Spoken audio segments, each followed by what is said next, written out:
But now it's time for this. PMQs Unpacked on Times Radio. Unpacking the politics and cutting through the crossfire. Order, order. I call Matt Chorley and Tim Shipman. Yes, Tim Shipman, political editor of the Sunday Times, joins me for PMQs Unpacked. So how we do PMQs. Every week here on Times Radio, we pause the action live to try and explain what's going on between Boris Johnson and Keir Starmer. Tim Shipman, a slightly strange PMQs, this one always. The amuse-bouche before the full meal of the budget. What can we expect from Keir Starmer at PMQs? Bearing in mind he's going to have to respond to the budget as well. He's got one of those. It's like one of those days where you have the two T20 semi-finals in a single day. Poor old Starmer's got two games. He's got to take on Johnson and Sunak. Be interesting to see which of them he lays a firmer glove on. I mean, what you normally do in a PMQs before the budget is find something populist and exciting that's in the news to have a pop at, and I suspect that's what he'll do. And given that Keir Starmer can't really probably say a great deal about what's happening in Scotland or about what's happening in Buckingham Palace, will he perhaps have a go at Boris Johnson attempting to set up a charity to do up Downing Street and have his his decorating done on the taxpayer? That might be one way of causing a bit of mischief and having a bit of fun ahead of time. There's not a lot he can do on the vaccine, I don't think. There's lots of good news there with people saying that the vaccine gives you stops you transmitting the virus. Boris Johnson, I'm sure, will chop that out if he gets any questions on COVID. So it's a sticky wicket for Starmer up front. Just sort of more broadly across the piece politically, I mean, I remember Ed Miliband always having this problem when he was leader of the Labour Party, and the Labour Party was the third most interesting party in British politics, the Conservatives and the Lib Dems in government. With everything that's going on in Scotland, Keir Starmer sort of has the same problem, really. The Labour Party just isn't where the action is.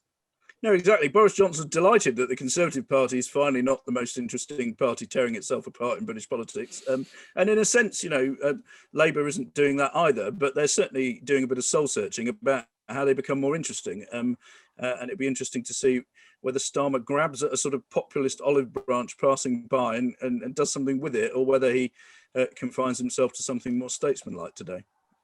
This is probably a time for some jokes about sofas and eco-friendly interior designers, but whether or not that's necessarily in Keir Starmer's armoury, I'm not totally sure. Yeah, that's right. And that's what gets you a page lead in the tabloids tomorrow. It's a story that lots of people are talking about. And it's a classic one for a sort of slightly, when the main action is later, it's quite good to focus on something like that, have a bit of fun, show people you've got a sense of humour, show people that you can tease the Prime Minister. Boris Johnson is the great one for using humour himself, but most Prime Ministers don't like having the mickey taken out of them, and PMQs is a good opportunity to do that. Boris Johnson's also a great one for blurting out good news slightly ahead of events. So it'll be interesting to see if he lets slip anything which is coming up in the budget before he's supposed to. He wouldn't be alone in that, would he? Given that the Treasury seems to have moved quite a lot of it, and other ministers have blurted other things out. So, okay, let's go to the House of Commons now and hear from Keir Starmer. Thank you, Mr. Speaker. Can I join the Prime Minister in his comments about the Salisbury atrocity? Does the Prime Minister agree with President Biden that the sale of arms that could be used in the war in Yemen should be suspended? Mr. Speaker, ever since the tragic conflict in Yemen broke out, this country has scrupulously followed the consolidated guidance of which he will be well aware. Okay, so let's jump in there. He's done what actually is quite a smart thing to do. He's leapt on an issue. It's a big issue. But hasn't had a huge amount of airtime. We've discussed it quite a bit on Times Radio the past couple of days.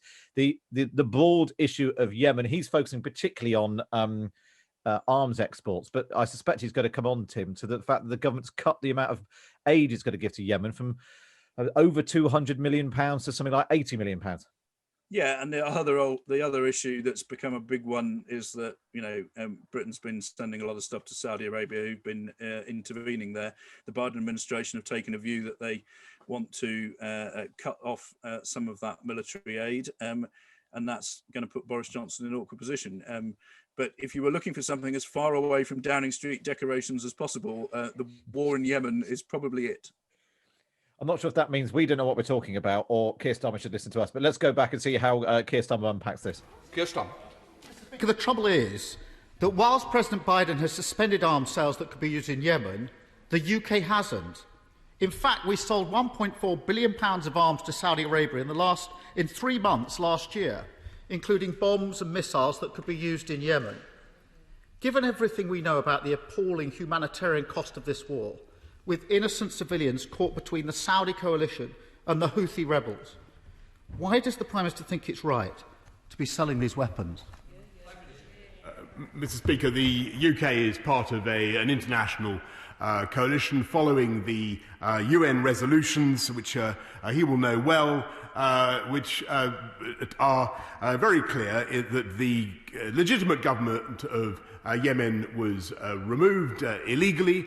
Those are the resolutions that we follow, and we continue scrupulously to follow the humanitarian guidance, which are amongst the toughest measures anywhere in the world in respect of all arms sales. He talks about humanitarian relief, Mr. Speaker, and actually I think the people of this country can be hugely proud of what we are doing to support the people of Yemen. Almost £1 billion of aid contributed in the last 5 years, Mr. Speaker. Keir Starmer. Boris Johnson sounding a little unsure on his feet. Given he's a former Foreign Secretary, being across this sort of stuff shouldn't be too much of a surprise for him. Interesting that he then moved to talking about how Britain's given the Yemen £1 billion over the past 5 years, which I suspect slightly tees up Keir Starmer's next complaint about the fact they're cutting aid for this year. Yeah, you could almost hear the cogs in Boris Johnson's brain whirring there, going, what do I remember of Yemen? Oh, for goodness sake, come to me, come to me. There wasn't quite the ruffling of papers, but I suspect this was not the issue he was expecting to have to go on today. Yeah, I mean, Starmer's made some good points so far, and Johnson, at the moment, probably just digging himself a slightly deeper pit into which he's now about to be pushed. If you're watching, if you're listening, not watching, you can. Boris Johnson has got his folder open. He doesn't appear to be referring to it, so you do wonder if the Y section in his folder, his tabs, might not have an awful lot about Yemen in, so he's having to slightly do this off the hoof. Let's go back to Keir Starmer for question 3. Mr. Speaker, he says the system's very robust in relation to arms sales. It can't be that robust. The government lost a court case just 2 years ago in relation to arms sales. The truth is the UK is increasingly isolated in selling arms to Saudi Arabia. Despite what's happening in Yemen, despite Saudi Arabia's human rights record, and the brutal murder of journalist Jamal Khashoggi, a murder the US has concluded was approved by the Saudi Crown Prince. So I have to ask, what will it take for the Prime Minister to suspend arms sales to Saudi Arabia? Speaker, we could condemn the murder of Jamal Khashoggi. We continue to call for a full investigation into the causes of his death, and indeed we have already sanctioned 20 people, Mr. Speaker, in Saudi Arabia. And I repeat the point that I have made, that the UK government continues to follow the consolidated guidance, which, by the way, Mr. Speaker, was set up by the Labour Party. Let's jump in. Just jump in there, Tim Shipman. It's interesting this as a choice of topic. I'm sure it's something that Keir Starmer cares an awful lot about, but it is, of course, one which sort of slightly, at a time when some on the left of the Labour Party have been critical of Keir Starmer, it does sort of slightly help him out on that front, because it is something that will be popular with the Labour left. Very much so. I was going to make the same point myself. I think they. They've been looking for excuses to be annoyed with Keir Starmer recently. Some of his manoeuvrings over the budget and appearing to oppose tax rises have upset the left greatly. This is absolutely in their wheelhouse. And this is the first PMQs for a little while where you could imagine Jeremy Corbyn asking very similar questions to the ones that Keir Starmer has asked. Well, it's funny you should say that, Tim. I just looked it up, and June the 26th, 2019, Jeremy Corbyn tackled Theresa May over the question of arms sales to Saudi Arabia, wondering why Britain was still doing it and not agreeing to any sort of ban. That was in the wake of the High Court ruling, which I think that Keir Starmer just made reference to. So you're completely right. Keir Starmer and Jeremy Corbyn singing from the same hymn sheet. Who'd have thought? Let's go back to the comments. Mr. Speaker, to make matters worse, the government decided this week to halve international aid to Yemen. Halve it. The UN has said that Yemen faces the worst famine the world has seen for decades. And the Secretary-General said on Monday that cutting aid would be, in his words, a death sentence for the people of Yemen. How on earth can the Prime Minister justify selling arms to Saudi Arabia and cutting aid to people starving in Yemen? Mr. Speaker, it is under this government that we have increased aid spending to the highest proportion in the history of our country. And yes, it is true that current straitened circumstances, which I'm sure the people of this country understand, mean that temporarily we must reduce aid spending. But that does not obscure the fact, Mr. Speaker, that when it comes to our duty to the people of Yemen, we continue to step up to the plate. A contribution of £214 million for this financial year. There are very few other countries in the world, Mr. Speaker, that have such a record, that is setting such an example in spending and supporting the people of Yemen. Keir Starmer. And there it is, that question of the cut in aid. And this isn't just a sort of left-right thing, is it, Tim Shipman? We've had David Cameron has criticised the cut in the overall cut in the aid budget. We had former government minister Andrew Mitchell this week, Jeremy Hunt, all expressing quite strong anger at this decision to cut aid to Yemen. Yeah, and to cut aid in general. This was a decision Rishi Sunak made. Boris Johnson went along with it. And it's upset a lot of people across the spectrum. I mean, it's an interesting answer there from Boris Johnson saying, that aid spending had risen to its highest ever level under this government before admitting, of course, that he's now cutting it. And this is what the debate's all about. Boris Johnson is correct to say that Britain is extremely generous in terms of its aid and has probably given more money to Yemen than most countries have. But when you have a reputation for being generous, if you start going around cutting it, you do pay a political price for that, both at home, with some voters, but also, in your standing internationally. And, a lot of the people who've made an argument against this cut in aid would say it's not really about the nuts and bolts of, precisely how much is sent and precisely how generous we are. It's about the signals you send and the symbols that you represent, in the world. And Britain's reputation has taken a little bit of a hit as a result of that. And Boris Johnson knows it. And it also feels a little bit at odds. At the beginning of the year, there was lots of talk about how 2021 was going to be Boris Johnson's chance to shine on the world stage. He's got the G7 in the summer, the COP26 talks in the autumn, talks on climate change. And he's got the rotating presidency this month of the UN as well. So there was this sort of sense of, this is how he can sort of put his stamp on global politics, if you like. And his first sort of big global thing to do is to cut aid. It's going to be tough to persuade other countries to up their budget, isn't it? Yeah, and particularly, I think I spoke to a minister last week who said when we get to the COP summit in November, we will pay a price and take a hit for that aid cut because it will be more difficult to persuade people to do things that they don't want to do in terms of green spending.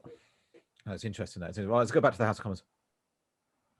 This week, the government halved our international aid to Yemen. If this is what the Prime Minister thinks global Britain should look like, he should think again. And if he doesn't believe me, doesn't like it from me, or the UN Secretary-General, he should listen to his own MPs. Just this morning, the Conservative MP for Bournemouth East said, cutting support to starving children is not what global Britain should be about. It undermines the very idea of the UK as a nation to be respected on the global stage. And the honourable member for Sutton Coldfield said this was unconscionable. Will the Prime Minister now do the right thing and reconsider this urgently?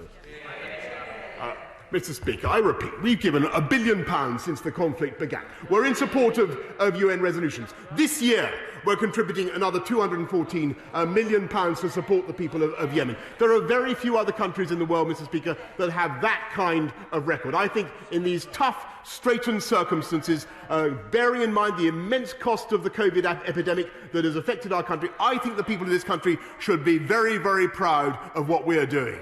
Keir Starmer. Boris Johnson getting a bit more wild there, Tim Shipman. Just put out those two MPs that Keir Starmer quoted. The MP for Bournemouth East is, of course, Tobias Ellwood, chair of the Foreign Affairs Select Committee. Oh, no, he's not, is he? He's chair of the Defence Select Committee. And the other one was Andrew Mitchell, the MP for Sutton Coldfield, former International Development Secretary. He's also been very critical of it. Boris Johnson's now decided to just cling to that £1 billion figure and keep banging on about it and hope to get to the end of this, and probably take some comfort in the fact that this is a PMQs this week is about the fifth most interesting political event of the day. Yeah, and he would assume that this would not get much of a write-up beyond the Guardian newspaper, I suspect, in the morning. So, yeah, I mean, he's right to say we put lots of money in. The question is, what's the politics around it? And that's what Keir Starmer's exploring. Oh, well, there we go. Let's go back for the final exchange then. Keir Starmer against Boris Johnson at PMQs. Mr. Speaker, Britain should be a moral force for good in the world. But just as the US is stepping up, the UK is stepping back. If the Prime Minister and the Chancellor are so determined to press ahead with their manifesto-breaking cuts to international aid, cutting the budget to 0.5%, they should at least put that to a vote in this House. Will he have the courage to do so? Prime Minister. Mr. Speaker, we are going to get on with our agenda of delivering for the people of this country and spending more than virtually any other country in the world. By the way, spending more still than virtually any other country in the G7 on aid. It's a record, I think, of which this country can be proud. Given the difficulties that this country faces, Mr. Speaker, I think that the people of this country will think that we've got our priorities right. He can't work out, Mr. Speaker, what his priorities are. 1 minute he's backing us on the roadmap. The next week he's turning his back on us. One week, well, he can't even address a question on the issues of the hour. He's going to have he could have asked anything about the coronavirus pandemic, Mr. Speaker. Instead, he's consecrated his questions. Entirely to the interests of the people of Yemen, Mr. Speaker. We are doing everything we can to support the people of Yemen, given the constraints that we face. We're getting on, Mr. Speaker, with a cautious but irreversible roadmap to freedom, which I hope that he will support. And very shortly, Mr. Speaker, you will be hearing a budget for recovery. I think I already know most of it. Dr. Liam Ford. That was Common Speaker Lindsay Hoyle there pointing out that, as he often does, he gets very irritated with things that turn up in the papers before they're announced to the House of Commons. Boris Johnson basically letting rip his frustration there that Keir Starmer didn't ask him about things which are going well. Where I'm prepared. Ask me about the things which are going well, so I can tell you that they're going well, rather than something else. And he basically, I mean, he to say that he concentrates his questions entirely on the people of Yemen, as if that was not a perfectly legitimate thing for the leader of the opposition to ask about. No, but actually, I think Boris Johnson, made a perfectly good point at the top of that answer, which is that the vast majority of voters will, I suspect, think that the government has made the right judgment call in cutting what was a very high aid budget and prioritising, charity beginning at home. Pretty much every poll shows that is overwhelmingly popular, and ultimately that's why the government were prepared to do it. We're still putting in £12 billion a year. We've taken 4 back, and that will, I think a lot of voters would agree with that. Particularly, I suspect inside number 10, they would argue in those red wall seats that, we talk about a lot, that the Tories won from Labour in 2019. And, part of Boris Johnson, when he sits down and calms down a bit, will be happy that Keir Starmer, as we said earlier, appears to be, asking questions that would give succour to the left of his party, rather than ones that, are likely to play better in the marginal seats. And, ultimately, that's what this game is all about. And Starmer has an exposed left flank at the moment, and it makes political sense for him to try and shore that up a bit. But there'll be Tories who'll be clipping some of Starmer's thoughts today, and you could imagine them in election adverts in a few years' time. Oh, I just need to bring you some fashion news, Tim Shipman. 2 things to note. Keir Starmer's wearing glasses. I don't know what that means. Maybe he's going for the sort of Clark Kent look, and he's going to whip them off in time for the budget. More interestingly, on the front bench, Angela Rayner, Labour's deputy leader, is wearing a La T-shirt made by friend of the show, Philip Normal. Regular listeners will know that he's the mayor of Lambeth, but he's also a fashion designer. He designed some T-shirts with La written on the front of them, off the back of the It's a Sin show. He's raised, I think, over £250,000 for the Terence Higgins Trust. And Angela Rayner was sporting one underneath her suit jacket. I wish I had an intelligent response to that. Well, I mean, maybe we'll have to investigate to see if she put that on expenses, because she seems to put everything else on expenses. There she goes, but that's. She's had quite a lot of grief this week, Angela Rayner, about putting her AirPods on expenses at the start of the lockdown. So we'll have to see if a La T-shirt has also snuck on there as well. Tim Shipman, as ever, thank you very much for talking us through PMQs Unpacked.